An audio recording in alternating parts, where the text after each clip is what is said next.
Assalamualaikum warahmatullahi wabarakatuh.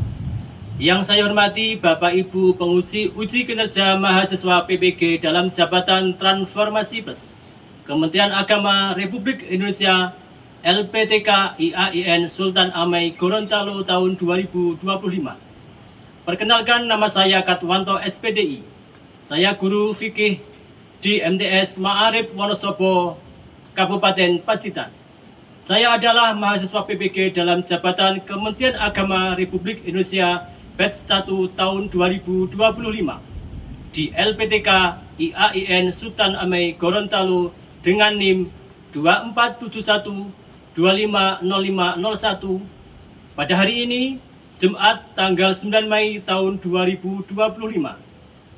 Saya akan melaksanakan praktek pembelajaran dalam rangka penilaian uji kinerja pada materi Sholat mata pelajaran fikih kelas 7. Terima kasih, mohon arahan, bimbingan, dan selamat menyaksikan. Wassalamualaikum warahmatullahi wabarakatuh.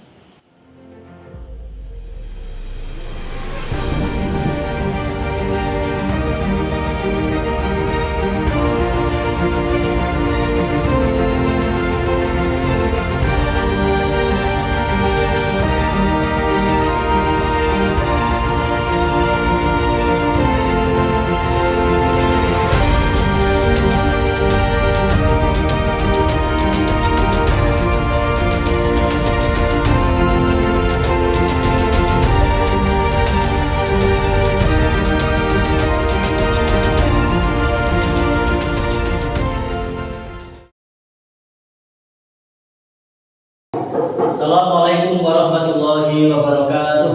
Waalaikumsalam warahmatullahi wabarakatuh. Ya, terima kasih.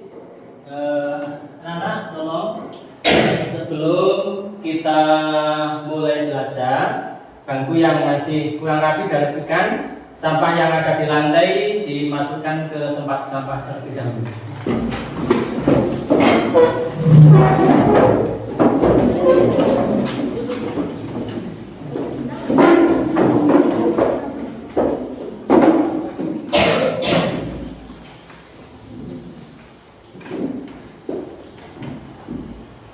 Ya, sudah rapi. Terima kasih. Sebelum kita mulai belajar untuk hari ini, mari kita berdoa dengan harapan apa yang kita pelajari hari ini betul-betul bisa menjadi wasilah kita untuk meningkatkan takwa kita kepada Allah Subhanahu wa Ta'ala. Tolong ketua kelas untuk memandu berdoa pada kesempatan pagi hari ini. Sebelum belajar, marilah kita berdoa terlebih dahulu. Doa mulai. A'udzu billahi minasy syaithanir rajim. Bismillahirrahmanirrahim.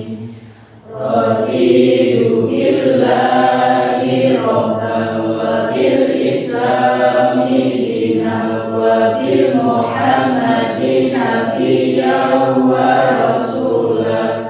Rabbi zidni ilma warzuqni fahma.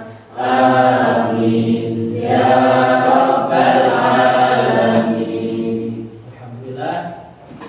Semoga doa kita diijabah oleh Allah Subhanahu wa Ta'ala sehingga materi hari ini yang kita pelajari nantinya bisa kita pahami bersama sehingga bisa kita amalkan di kehidupan setiap hari. Oke, terlebih dahulu sebelum melanjutkan materi, Bapak absen dulu untuk pertemuan kita di pagi hari ini.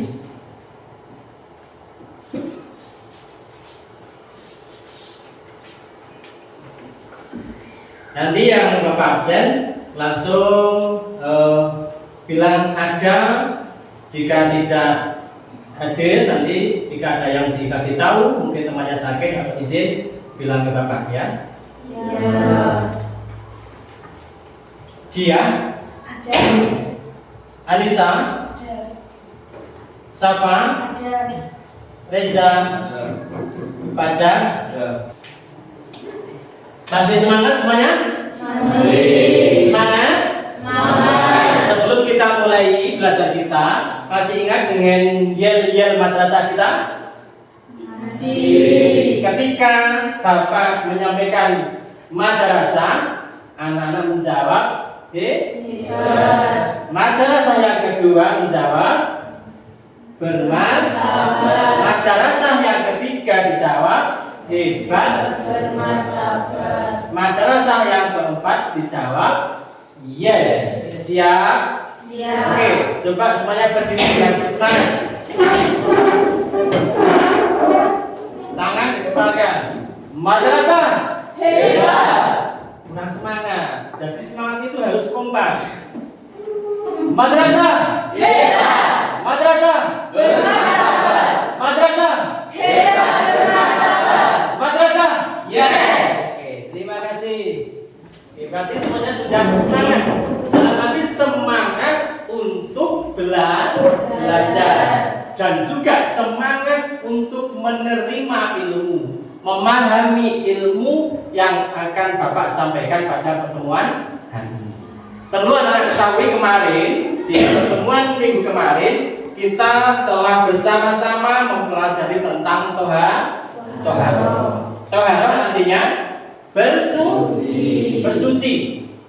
Toharoh bersuci dalam rangka kita mau beribadah kepada Allah Subhanahu wa Ta'ala. Maka untuk pertemuan hari ini kita nanti akan mempelajari materi sholat, yaitu salah satu tindak lanjut dari materi toharoh. Karena apa? Salah satu syarat sholat yaitu suci. Maka hari ini setelah kemarin kita mempelajari toharoh, pertemuan hari ini kita mempelajari materi sholat. Anak sudah tahu apa artinya sholat secara bahasa? Apa? Doa. Secara istilah tahu? Apa? Ibadah yang diawali dengan takbiratul ihram dan diakhiri dengan salam. Iya, luar biasa. Berarti anak-anak sudah tahu beberapa elemen tentang sholat. Sudah tahu syarat wajib sholat? Sudah. Syarat sahnya sholat? Sudah. Yang membatalkan sholat? Sudah. Maka hari ini setelah kalian tahu beberapa poin tentang sholat itu apa, syarat wajibnya apa, syarat sahnya apa, maka tujuan kita mempelajari sholat tidak lain adalah biar kita lebih istiqomah dalam menjalankan ibadah kepada Allah. Karena apa? Sholat menjadi pondasi, menjadi tiang agama bagi kita. Karena apa? Disampaikan as-sholatu imaduddin. Sholat adalah tiangnya agama. Ketika kita sholat, insya Allah ibadah yang lain ikut baik. Akan tetapi ketika sholat kita sudah tidak istiqomah, banyak yang ditinggalkan, maka potensi ibadah-ibadah yang lain pun juga ditinggalkan. Karena itu tujuan kita untuk belajar hari ini mempelajari tentang sholat biar kita lebih istiqomah dan tahu secara syar'i apa itu sholat, syarat wajib, syarat sholat, hukumnya, biar ibadah kita hablum minallah itu sah dan sempurna. Oke. Untuk itu tolong dicermati video yang akan Bapak tampilkan. Nanti anak-anak melihat video yang ada di layar, mencermati dengan harapan apa? Setelah anak-anak lihat, anak-anak cermati, anak-anak bisa menyampaikan, oh ternyata syaratnya sholat itu, oh ternyata syarat wajibnya ada berapa? ketika sudah melihat video. Jadi tolong dilihat dan dicermati. Jangan sampai videonya cuma dilihat saja, tetapi tidak dicermati. Harapannya bisa dilihat, dicermati, difahami, kemudian bisa diutarakan. Itulah keberhasilan kalian dalam melihat materi yang Bapak sampaikan. Perlu anak-anak ketahui bahwa sholat menurut bahasa artinya berdoa atau memohon kepada Allah Subhanahu wa Ta'ala. Sedangkan menurut istilah, sholat adalah ibadah yang diawali dengan takbiratul ihram dan diakhiri dengan salam. Maka kita sebagai umat Islam ketika mau melaksanakan ibadah sholat harus memenuhi syarat wajib sholat, syarat sahnya sholat, dan juga harus tahu rukun-rukunnya sholat. Takbiratul ihram itu mengangkat tangan sambil mengucapkan Allahu Akbar. Itu sholat. Karena ibadah itu macamnya banyak. Puasa ibadah, zakat ibadah, haji ibadah. Tetapi ketika zakat itu kan maknanya mengeluarkan sebagian harta yang sudah ditentukan nisabnya. Tetapi ketika sholat awalnya pasti takbiratul ihram dan diakhiri dengan salam. Assalamualaikum warahmatullahi wabarakatuh. Itu sholat. Paham itu? Fahimna. Kita lanjut untuk melihat video yang selanjutnya. Perlu anak-anak ketahui bahwa syarat wajib sholat itu ada 4. Yang pertama, Islam.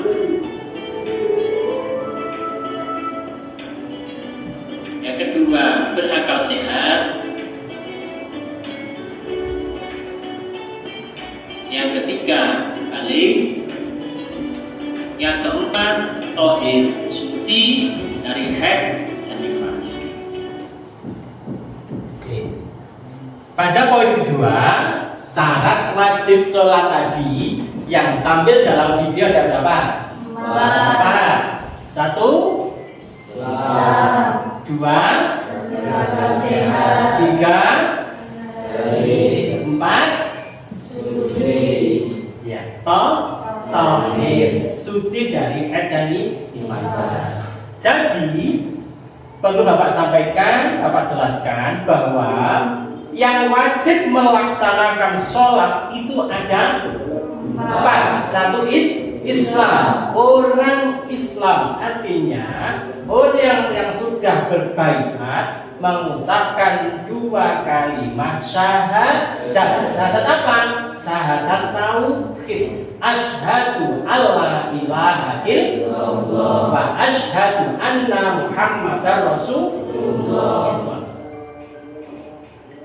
Maka ketika beragama Islam maka punya kewajiban sholat. Tetapi syarat wajib yang lainnya belum dipenuhi. Apa yang kedua?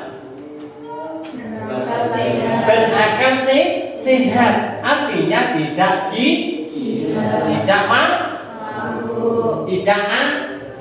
ayan. Contoh, keluarga kita ada yang sakit badannya, tetapi akalnya sehat.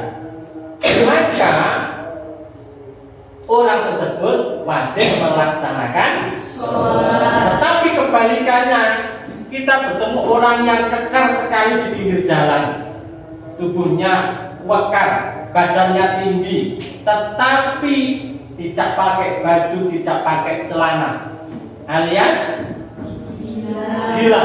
Wajib sholat tidak? Karena tidak berakal sehat. Paham? Paham. Yang ketiga, balik. Sudah besar. Perempuan ukuran balik adalah sudah haid. kira-kira berusia 9 sampai 12 tahun ke atas. Jadi orang yang sudah balik itu wajib untuk melaksanakan sholat, dan ketika meninggalkan sholat maka berdosa. Laki-laki ukuran baliknya sudah hitam atau sudah tamyiz, sudah besar, sudah pernah bermimpi basah. Artinya seseorang ketika sudah kategorinya seperti itu maka dikatakan balik, wajib mengerjakan sholat, khususnya sholat wajib 5 waktu. Yang terakhir, syarat wajib sholat yang terakhir adalah tohir, suci dari haid dan nifas. Itu khusus berlaku pada perempuan. Jadi ketika haid maka tidak wajib sholat. Ketika nifas habis melahirkan dan selama waktu 1 sampai 35 hari keluar darah, itu darah nifas, maka orang tersebut tidak wajib sholat. Akan tetapi ketika tidak haid, tidak nifas, walaupun bepergian jauh, walaupun sakit, maka berkewajiban melakukan sholat. Paham? Paham. Kita lanjut videonya. Oke.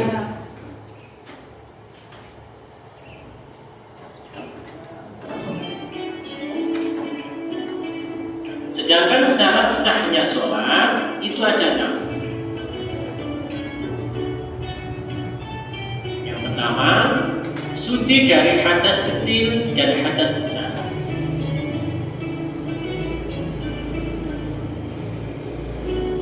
Yang kedua, suci badan, pakaian, dan tempat dari najis.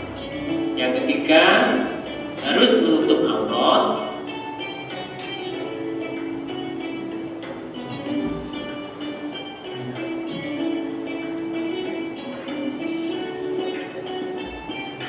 Yang keempat, menghadap ke arah kiblat.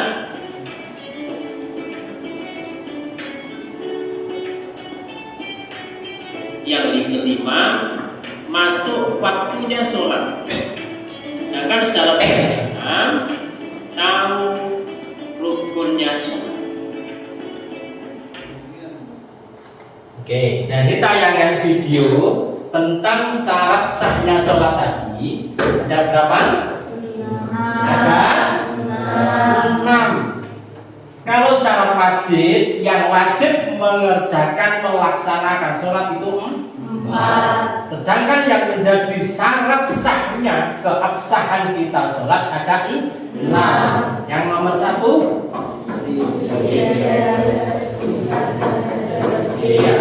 suci dari hadas besar dan hadas kecil. Maka orang yang tidak terhalang dengan hadas kecil, hadas besar, dan sudah 4 syarat wajib tadi terpenuhi, maka diperbolehkan melaksanakan sholat.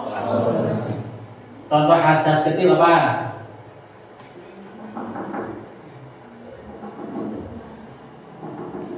BAK, buang air kecil, keluar angin. Sedangkan hadas besar termasuk haid dan nifas. Maka ketika terhindar dari hal itu, maka kita sudah masuk melewati poin 1 atau nomor 1 syarat sahnya sholat. Yang nomor 2 harus suci tempat, badan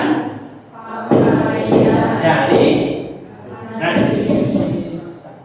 Ketika kita mau sholat tentunya harus suci. 1, badan kita harus suci. Tidak boleh kita habis kerja tidak mandi langsung ambil air wudhu sholat. Tidak boleh kita habis kerja ada najis di kaki langsung ambil wudhu sholat. Harus hilang najis yang ada di badan, suci badan kita. Yang kedua, pakaian yang kita gunakan waktu sholat harus suci.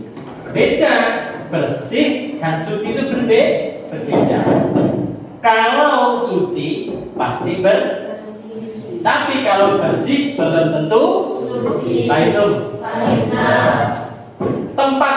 Tempat yang kita gunakan, lantai yang di depan kita, sajadah yang di depan kita, itu tidak boleh ada najisnya. Maka ketika badan kita, pakaian kita, tempat kita tidak ada najis, maka kita, poin yang kedua, sah kita mengerjakan sholat. Yang ketiga, menutup aurat. Aurat perempuan, mana batasannya? Selain muka dan tangan. Ketika sholat seorang perempuan, maka wajib menutup semua badannya kecuali muka dan telapak tangan. Itu adalah aurat perempuan. Yang laki-laki, aurat laki-laki adalah antara pusar sampai lutut tertutupi. Akan tetapi kita juga wajib menggunakan adab. Kenapa? Al-ilmu fauqal adab. Di atas ilmu harus ada adab. Tidak mungkin kita ke tempat teman, kita pasti menggunakan baju yang bagus. Mau ketemu Pak Guru, pasti kita memakai pakaian yang bagus. Kalau kita sholat cuma menutup pusar sampai lutut, itu boleh, tetapi adab kita tidak baik. Maka ketika sholat kita memakai pakaian yang bagus, seperti ketika kita mau bertemu dengan orang yang kita hormati. Jadi menutup aurat. Yang nomor 4,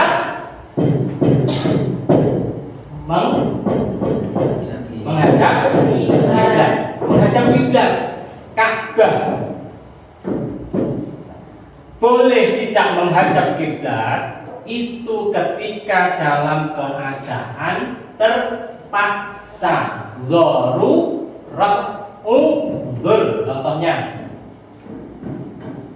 kita sedang stajidur, kita dalam perjalanan jauh, naik dari Pacitan ke Jawa Barat.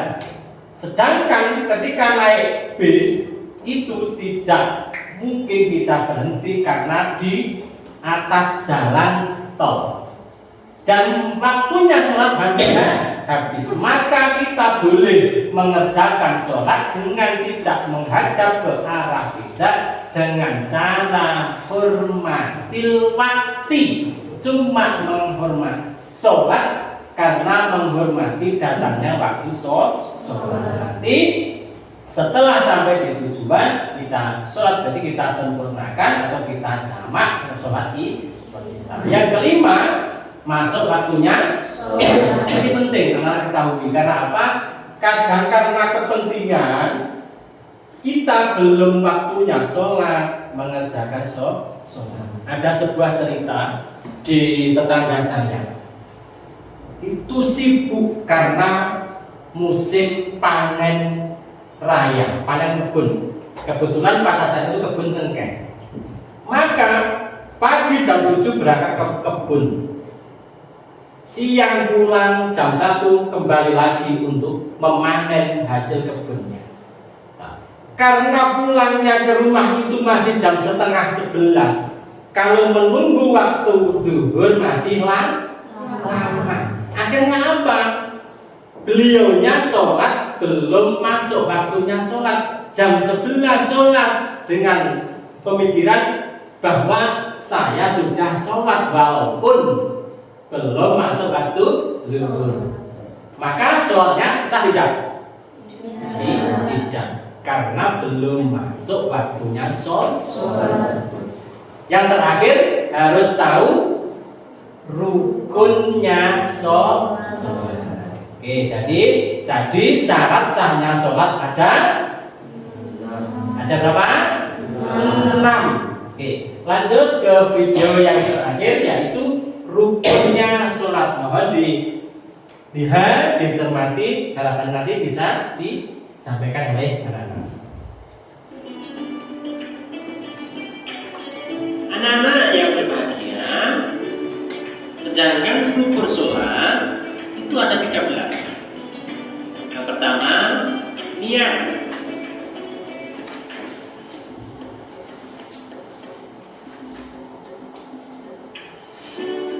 Yang kedua, takbiratul ihram atau membaca Allahu Akbar.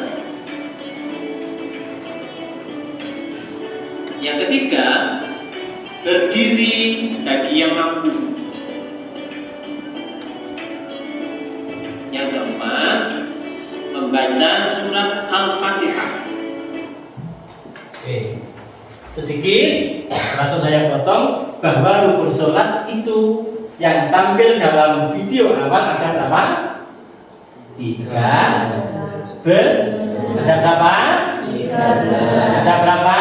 13. Yang nomor 1 Niat. Contohnya niat sholat subuh. Bismillahirrahmanirrahim. Usolli fardhas subhi rak'ataini mustaqbilal qiblati ada lillahi ta'ala. Itu adalah niat. Yang kedua, berdiri bagi yang mampu. Jika tidak mampu, maka boleh sholat dengan duduk. Jika tidak mampu duduk, boleh sholat dengan tidur miring. Dan jika tidak mampu tidur miring, boleh sholat dengan tidur dan jika tidak mampu boleh mengerjakan sholat dengan isyarah. Dan jika tidak mampu sholat dengan isyarah, maka disolat alias innalillah. Yang kedua rukunnya sholat adalah berdiri bagi yang mampu. Kalau tidak mampu, ada keringanan dari Allah, boleh sholat dengan duduk. Tidak mampu duduk Pak, sholat dengan tidur miring. Tidak mampu Pak, sholat dengan terlentang. Tidak mampu Pak, dengan isyarah. Tidak mampu Pak, disolatkan saja alias kembali ke kuburan. Yang ketiga, membaca takbiratul ihram. Allahu Akbar. Rukun yang keempat, membaca surat Al-Fatihah. Al-Fatihah itu ringkasan dari ayat-ayat Al-Quran sebanyak 6.660 ayat. Diringkas menjadi 114 surat. Diringkas menjadi 30 diringkas kembali menjadi 1 surat Al-Fatihah diringkas menjadi 1 ayat. Bismillahirrahmanirrahim. Bismillah diringkas menjadi 1 huruf, yaitu huruf ba dan titiknya ba. Huruf surat Al-Fatihah hurufnya berapa? 139 huruf. Maka ketika kita setiap hari sholat berapa rakaat? 17. Berarti setiap rakaat ada 139 setiap rakaatnya. Berapa kebaikan yang sudah kita dapat? Karena setiap 1 huruf itu 10 kebaikan. Maka kita harus rajin melaksanakan sholat. Kita lanjut untuk rukun sholat yang kelima.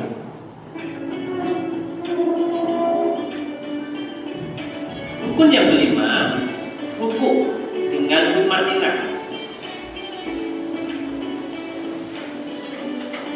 Yang keenam, iktidal dengan tumaninah.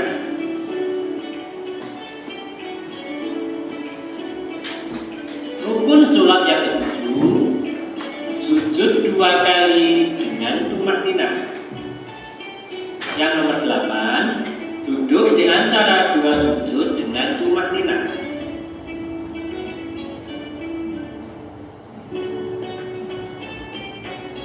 Nomor 9,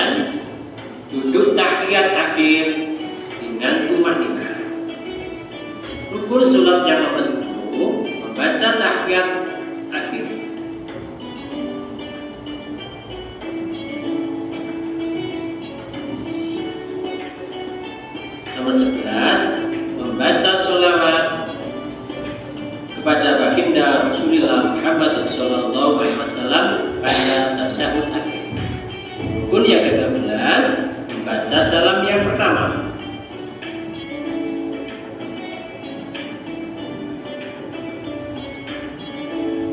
Sedangkan yang terakhir yaitu rukun sholat yang ke-13, tertib.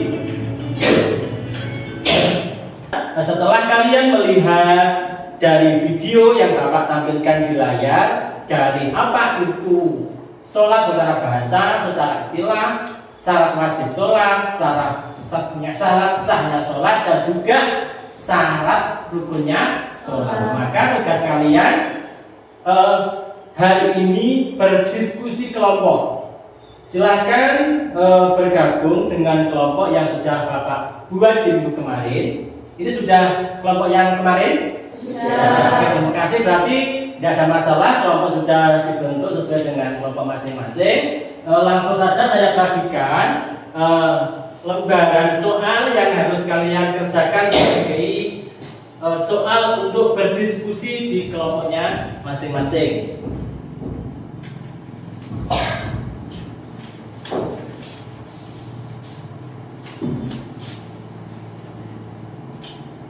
Dalam soal ini perlu Anda ketahui ada 4 soal. Ada soal nomor 1, nomor 2, 3, dan 4. Nanti Bapak akan mengundi undian 1, 2, 3, 4. Maka kalau nanti kalian ambil dari ketua kelompoknya dapat nomor 1, maka mengerjakan soal nomor 1. Dan jika yang kalian ambil nomor 3, maka mengerjakan soal nomor 3. Setelah nanti berdiskusi dengan teman-teman, selesai nanti ketua kelompok mempresentasikan hasil diskusinya ke depan. Paham tuh? Paham. Siap untuk berdiskusi kelompok? Siap. Terima kasih, langsung Bapak bagi. Jangan lupa ditulis kelompok berapa, anggotanya siapa saja. Nanti ketika diskusi, ketika presentasi disampaikan di depan. Silahkan ketua kelompok ke depan untuk mengambil nomor yang sudah Bapak siapkan.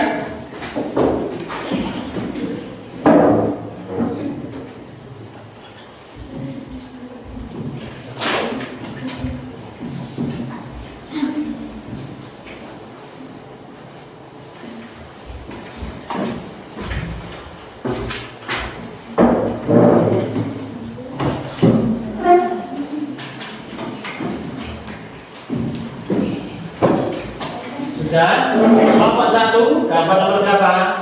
4. Berarti kelompok 1 mengerjakan soal nomor 4. Kelompok 2? 2. Berarti mengerjakan nomor 2. Kelompok 3? 3. Berarti mengerjakan soal nomor 3. Kelompok 4? 1. Berarti mengerjakan soal nomor 1. Silakan berdiskusi dengan teman-temannya, dibahas, dianalisa. Bisa digunakan buku panduan untuk mencari jawaban yang ada di LKPD yang Bapak siapkan. Silakan agak cepat, berpikir cepat, kritis, dan semuanya aktif dalam mengerjakan.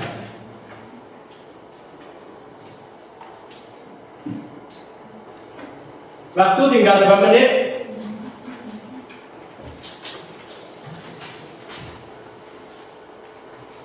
Jika ada kesulitan, mungkin bisa Bapak bantu untuk kelompok 4.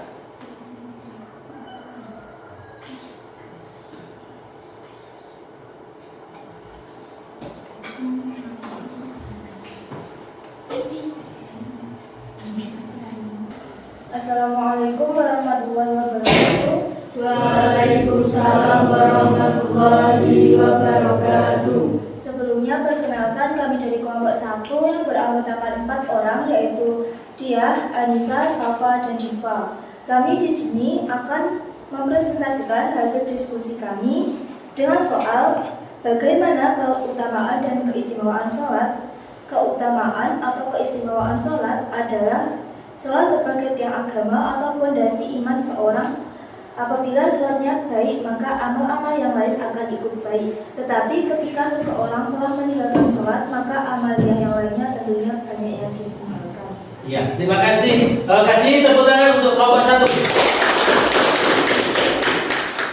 Ya, satu pertanyaan dari Bapak untuk kelompok 1. Artinya bahwa keutamaan sholat tadi adalah sholat menjadi tiangnya agama atau pondasi. Maka sholat harus kita kerjakan dalam sehari semalam 5 kali. Maka kita sesuai dengan syarat wajib, syarat sahnya tadi, sholat kita kerjakan harus masuk pada waktunya sholat. Dan jangan sampai sholat kita selalu kita tinggalkan.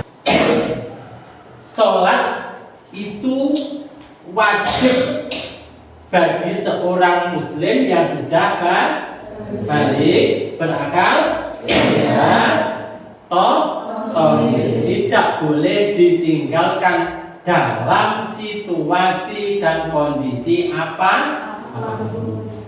Jadi sholat dari materi yang Bapak sampaikan tadi adalah secara bahasa sholat artinya doa, secara istilah Dan diawali dengan takbiratul ihram dan diakhiri dengan salam. iya, diakhiri dengan salam.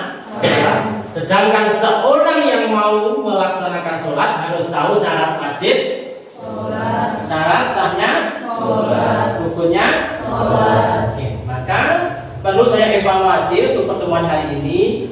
Tolong ketika pertemuan yang akan datang, ketika berdiskusi kelompok lebih aktif lagi.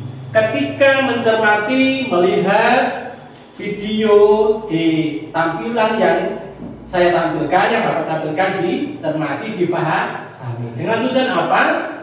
Ketika mengerjakan soal atau diskusi tidak ada kesulitan. Sholat tidak boleh kita tinggalkan tadi dalam kondisi apapun walaupun sakit.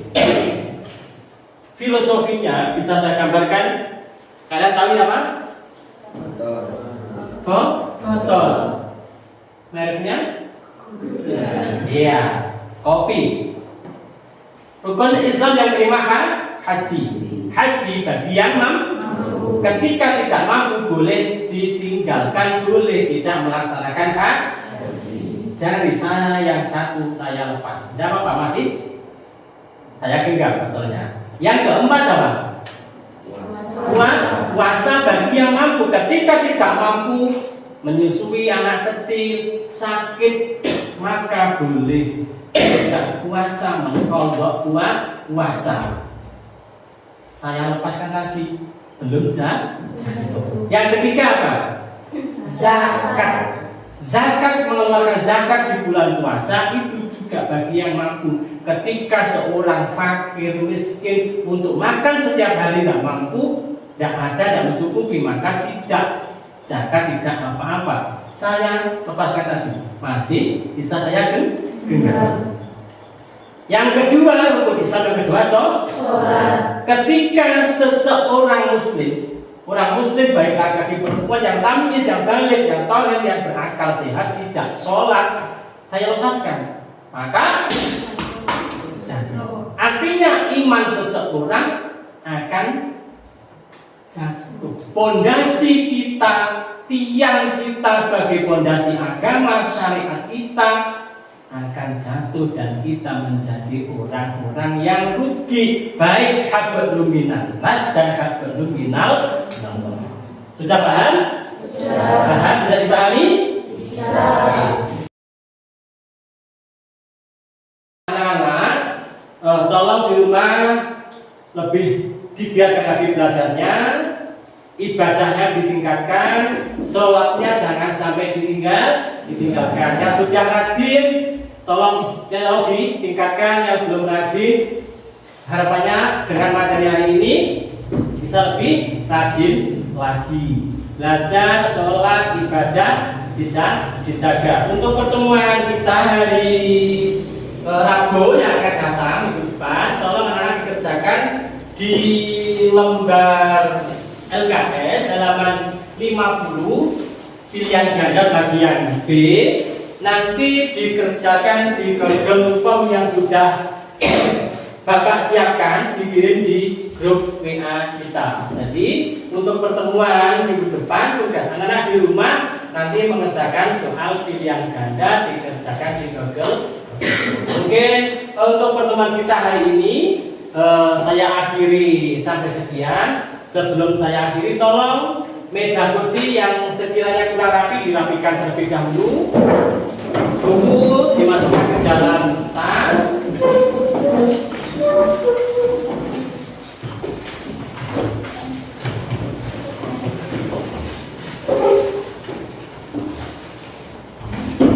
Sudah semuanya sudah rapi? Ya, terima kasih untuk pertemuan hari ini, semoga bisa bermanfaat. Apa yang kita harapkan bersama dengan ilmu tadi, dengan materi sholat tadi, betul-betul bisa menambah wawasan kita, sehingga kita bisa meningkatkan ibadah kita kepada Allah Subhanahu wa Ta'ala. Kita akhiri pertemuan kita pada pagi hari ini dengan bacaan tahmid dan kafatul masjid bersama-sama. Mari saya hantarkan Alhamdulillahirabbil alamin. Subhanakallahumma wa bihamdika asyhadu an la ilaha illa anta astaghfiruka wa atubu ilaik. Semoga manfaat, kurang lebihnya mohon maaf. Wallahul muwaffiq ila aqwamit thoriq. Wassalamualaikum warahmatullahi wabarakatuh. Waalaikumsalam warahmatullahi wabarakatuh.